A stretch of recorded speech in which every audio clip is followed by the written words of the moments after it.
Hey there, my name is Bree from 1134 Press, where we share bookmaking, journaling, and papercraft inspiration.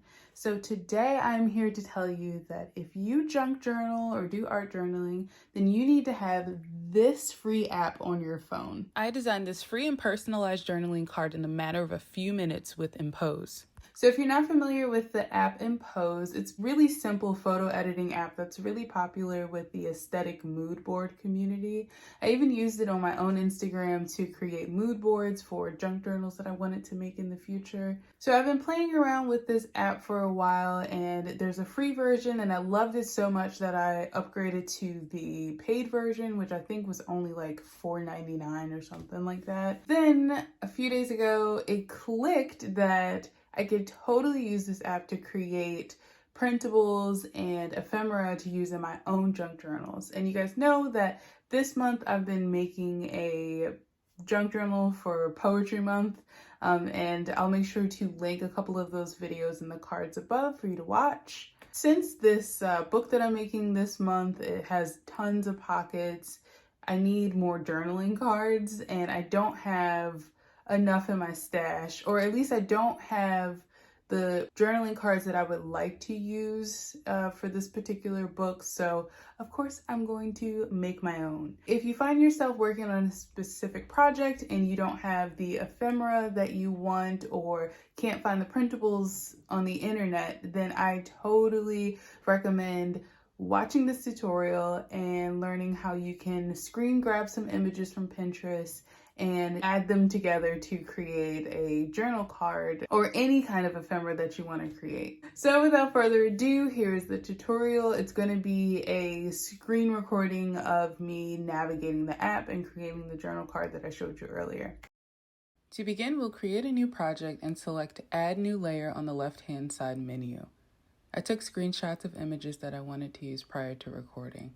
I used keywords such as vintage ledgers and botanical illustrations and PNG to find these images.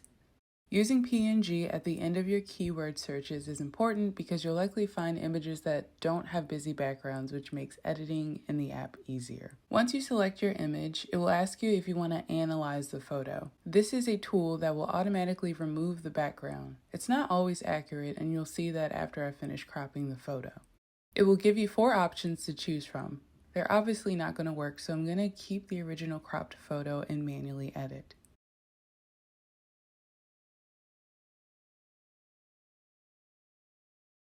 I like to start with the auto tool first. It's the one that looks like an eye drop. When you double tap on a section, it deletes all the light colors. My background has a bit of a gradient, so I'll tap in different sections. Once the large sections are done, I go through with the Smart Eraser tool. This tool recognizes hard edges in your image and will erase the sections you don't need. When working in smaller sections, you can zoom in and out by pinching with 2 fingers and change the size of the eraser by using the slide on the top. You'll notice that there are 2 circles on the eraser. One is the actual eraser, the bottom one is where you put your thumb.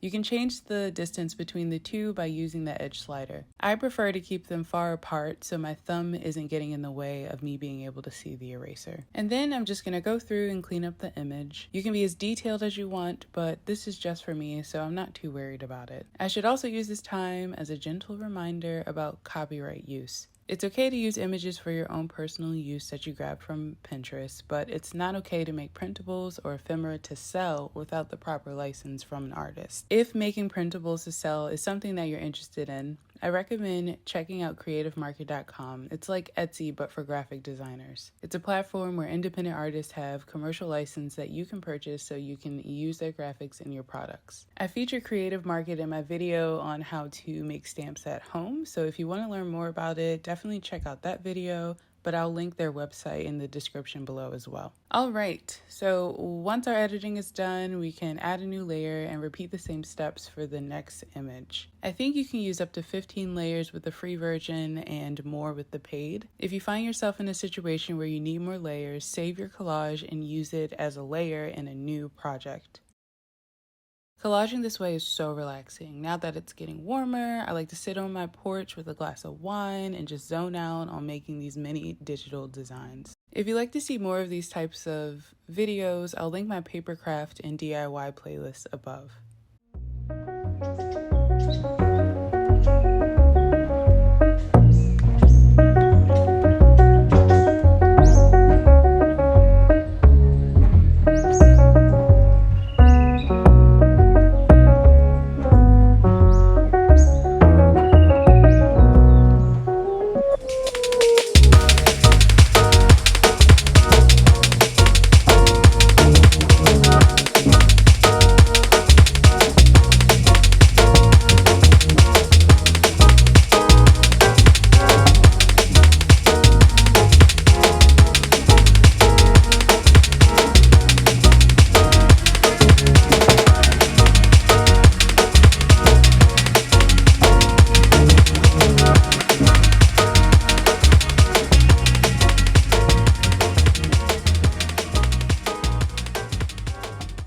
I didn't like that line on the card, so I copied the card in a new layer and cut a part of it out to cover up the line.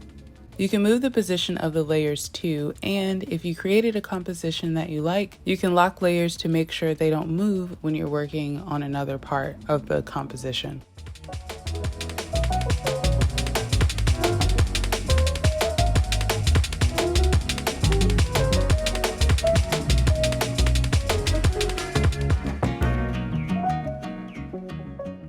If you create ephemera using this method, remember to tag me on Instagram at 1134press. I want to see it and would love to share it. Give this video a thumbs up and subscribe for more bookmaking, journaling, and paper craft inspiration. Thanks for watching.